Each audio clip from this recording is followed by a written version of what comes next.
ओम शांति 5 दिसंबर 2023।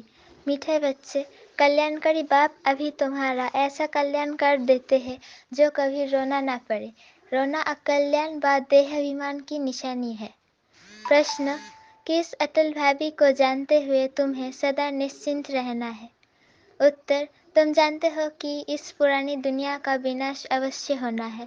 भल पीस के लिए प्रयास करते रहते हैं, लेकिन नर चाहत कुछ और। कितना भी कोशिश करे ये भाभी टल नहीं सकती। नेचुरल कैलेमिटी शादी भी होनी है। तुम्हें नशा है कि हमने ईश्वरीय गोद ली है। जो साक्षात्कार किए हैं वो सब प्रैक्टिकल में होना ही है, इसलिए तुम सदा निश्चिंत रहते हो। ओम शांति। विश्व में मनुष्यों की बुद्धि में भक्ति मार्ग का ही गायन है, क्योंकि अभी भक्ति मार्ग चल रहा है। यहाँ फिर भक्ति का गायन नहीं है, यहाँ तो बाप का गायन है। बाप की महिमा करनी होती है। जिस बाप से इतना ऊंच वर्षा मिलता है, भक्ति में सुख नहीं है। भक्ति में रहते हुए भी याद तो स्वर्ग को करते हैं ना। मनुष्य मरते हैं तो कहते हैं स्वर्गवासी हुआ, तो खुश होना चाहिए ना। जबकि स्वर्ग में जन्म लेते तो फिर रोने की तो दरकार नहीं। वास्तव में ये सच्ची बात तो है नहीं कि स्वर्गवासी हुआ इसलिए रोते रहते हैं। अब इन रोने वालों का कल्याण कैसे हो? रोना दुख की निशानी है। मनुष्य रोते तो है ना। बच्चे जन्मते हैं तो भी रोते हैं क्योंकि दुख होता है। दुख नहीं होगा तो जरूर हर्षित होंगे। रोना तब आता है जब कोई ना कोई अकल्याण होता है। सतयुग में कभी अकल्याण नहीं होता, इसलिए वहाँ कभी रोते नहीं। अकल्याण की बात ही नहीं होती। यहाँ कभी कमाई में घाटा पड़ता है या कभी अन्न नहीं मिलता तो दुखी होते हैं। दुख में रोते हैं, भगवान को याद करते हैं कि आकर सभी का कल्याण करो। अगर सर्वव्यापी है तो किसको कहते हैं कल्याण करो? परमपिता परमात्मा को सर्वव्यापी मानना बड़े से बड़ी भूल है। बाप है सबका कल्याणकारी।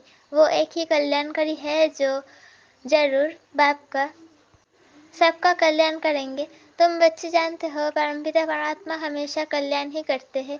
अब वो परमपिता परमात्मा कब आए जो विश्व का कल्याण करे? विश्व का कल्याण करने वाला तो कोई और है नहीं। बाप को फिर सर्वव्यापी कह देते हैं, कितनी बड़ी भूल है।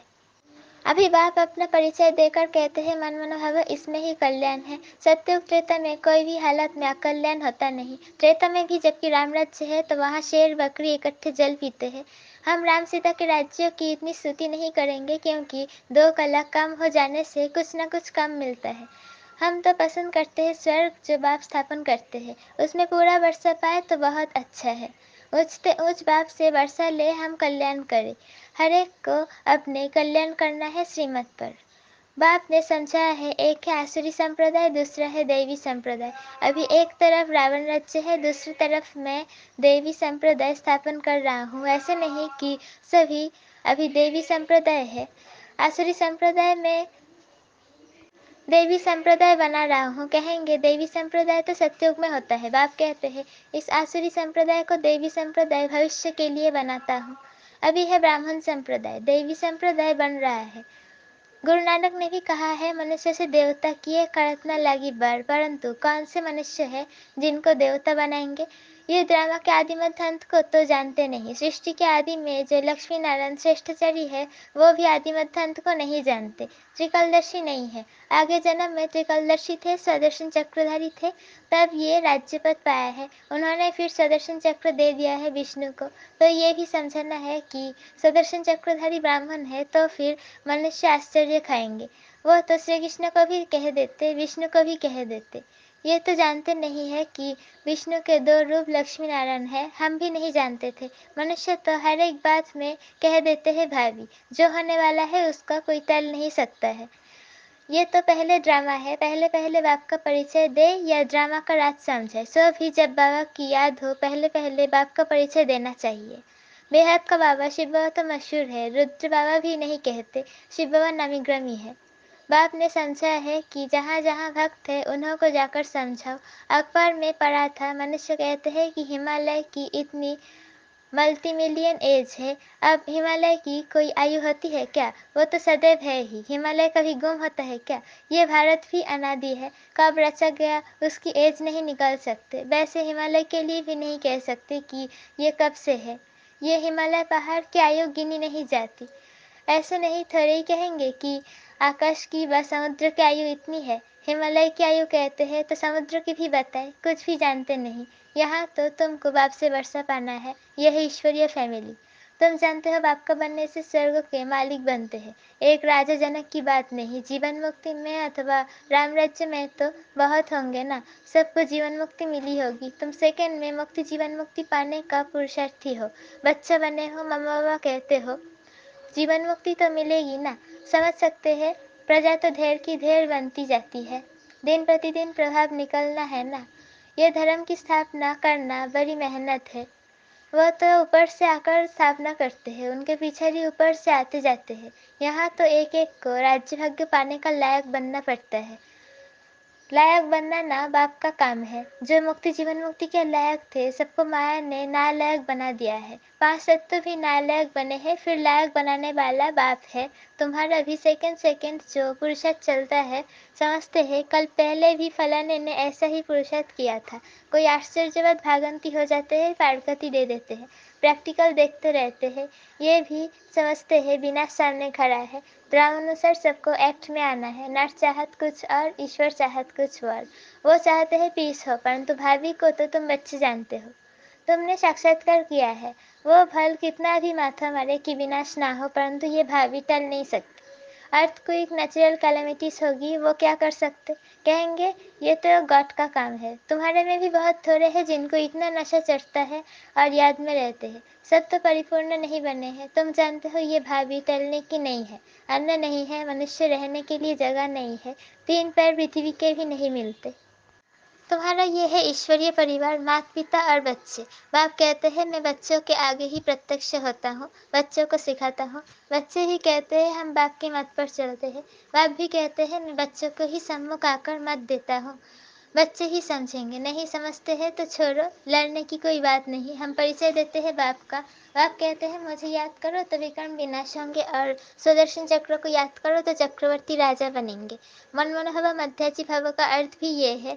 बाप का परिचय दो जिससे क्रिएटर और क्रिएशन का राज तो समझ पाए। मुख्य एक ही बात है, गीता में मुख्य एक ही भूल है। बाप कहते हैं मुझ कल्याणकारी को ही आकर कल्याण करना है, बाकी शास्त्रों से कल्याण हो नहीं सकता। पहले तो सिद्ध करना है कि भगवान एक है। उनको तुम याद करते हो परंतु जानते नहीं हो। बाप को याद करना है तो परिचय भी चाहिए ना। वो कहाँ रहते हैं, आते हैं व नहीं। बाप वर्षा तो जरूर यहाँ के लिए देंगे या वहाँ के लिए देंगे।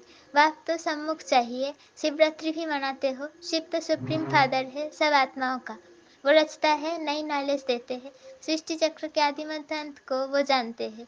वो है ऊंचते ऊंचा टीचर जो मनुष्य को देवता बनाते हैं, राजयोग सिखलाते हैं। मनुष्य कभी राजयोग सिखला न सके, हमको भी उसने सिखलाया, तब हमने सिखलाते हैं। गीता में भी शुरुआत में और अंत में मनोनहप मध्याजी भव कहा है। झाड़ और ड्रामा का नॉलेज भी बुद्धि में रहता है, डिटेल में समझाना पड़ता है। रिजल्ट में भी एक ही बात आती है, बाप और वर्षा को याद करना है। यहाँ तो एक ही बात है, हम विश्व के मालिक बनेंगे। विश्व का कल्याणकारी ही विश्व का मालिक बनते हैं। स्वर्ग का मालिक बनाएंगे, नर्क का थोड़ी मालिक बनाएंगे। दुनिया ये नहीं जानती कि नर्क का रचयिता रावण है, स्वर्ग का रचयिता बाप है। अब बाप कहते हैं मौत सामने खड़ा है, सबकी वानप्रस्थ अवस्था है, मैं लेने आया हूँ, मुझे याद करो तो विकर्ण विनाश होंगे। आत्मा मैली से शुद्ध हो जाती है, तुम फिर स्वर्ग में भेज देंगे। ये निश्चय बुद्धि से किसको समझाना है, तोते मौफिक नहीं। निश्चय बुद्धि को फिर रोने की व देहाभिमान में आने की बात नहीं रहती। देहाभिमान बहुत गंदा बना देता है। अब तुम देही अभिमानी बनो, शरीर निर्वाह अर्थ कर्म करो। वो तो कर्म सन्यासी बन जाते हैं। यहाँ तो तुमको गृहस्थ व्यवहार में रहना है, बच्चों को तो संभालना है। बाप को और स्वर्ग को चक्र को जानना तो बहुत सहज है। बाप को कितने बच्चे हैं, फिर उनमें कोई सपूत है कोई कपूत है। नाम बदनाम करते हैं, काला मुंह कर देते हैं। बाप कहते हैं काला मुंह नहीं करो, बच्चा बन, और फिर काला मुंह करते हो, कुल कलंकित बनते हो। इस कामचिता से तुम सावरे बने हो, कामचिता पर थोड़ी ही जल मरना है, हल्का नशा भी नहीं होना चाहिए। सन्यासी आदि अपने फॉलोअर्स को ऐसे थोड़े ही कहेंगे, वो रियलिटी में नहीं है। बाप तो सबको सच्ची बातें समझाते हैं। बाप कहते हैं मुझे याद करो, तुमने गारंटी की है, बाबा आपकी मत पर चल, हम स्वर्गवासी बनेंगे। बाप कहते हैं बच्चे फिर विषय गटर में गिरने का ख्याल क्यों करते हो? तुम बच्चे जब ऐसी मुरली चलाओ तो कहेंगे ऐसा ज्ञान तो हमने कभी सुना नहीं। मंदिर के हेड्स को पकड़ना चाहिए, चित्र ले जाना चाहिए। ये त्रिमूर्ति झाड़ देवरा के भी चित्र है। ऊपर में दैवी झाड़ खड़ा है, बाकी दैवी झाड़ जो पास्ट हो गया वो दिखाते हैं। ऐसी सर्विस कोई करके दिखाए तब बाबा महिमा करे। इसने तो कमाल की है, जैसे बाबा रमेश की महिमा करते हैं। प्रदर्शनी विहंग मार्ग की सर्विस का नमूना अच्छा निकाला है, यहाँ भी प्रदर्शनी करेंगे। चित्र तो बहुत अच्छे हैं। अब देखो दिल्ली में जो रिलीजियस कॉन्फ्रेंस होती है वो भी कहते हैं वननेस हो। वननेस हो उसका तो अर्थ ही नहीं है। बाप एक है, बाकी है भाई बहन। बाप से वर्षा मिलने की बात है। आपस में मिल खीरखंड कैसे होंगे ये बातें समझने की है। प्रदर्शनी की वृद्धि के लिए जुक्ति रचनी है। जो सर्विस का सबूत नहीं दिखाते उनको तो लज्जा आनी चाहिए। अगर 10 नए आए और आज 10 मर गए तो इससे फायदा क्या हुआ? अच्छा, मीठे मीठे सिक्के लदे बच्चे प्रति माता पिता बाप दादा का याद प्यार और गुड मॉर्निंग। रूहानी बाप की रूहानी बच्चों को नमस्ते। हम रूहानी बच्चों की रूहानी माता पिता बाप दादा को याद प्यार गुड मॉर्निंग और नमस्ते। शुक्रिया व शुक्रिया। धारणा के लिए मुख्य सर पहला पॉइंट, शरीर निर्वाह अर्थ काम करके देही अभिमानी रहने का अभ्यास करना है। किसी भी परिस्थिति में रोना व देह अभिमान में नहीं आना है। दूसरा पॉइंट, श्रीमत पर अपना और दूसरों का कल्याण करना है। सपूत बन बाप का नाम बाला करना है। वरदान, व्यर्थ संकल्पों को समर्थ में परिवर्तन कर सहज योगी बनने वाली समर्थ आत्मा भव। कई बच्चे सोचते हैं कि मेरा पार्ट तो इतना दिखाई नहीं देता, जोक तो लगता नहीं, अशरीरी होते नहीं। ये व्यर्थ संकल्प है। इन संकल्पों को परिवर्तन कर समर्थ संकल्प करो कि याद तो मेरा स्वधर्म है, मैं ही कल्प कल्प का सहयोगी हूँ। मैं योगी नहीं बनूंगा तो कौन बनेगा? कभी ऐसे नहीं सोचो कि क्या करूं, मेरा शरीर तो चल नहीं सकता, ये पुराना शरीर तो बेकार है। नहीं, बाह बाह के संकल्प करो, कमाल गाओ इस अंतिम शरीर की, तो सामर्थ्य आ जाएगी।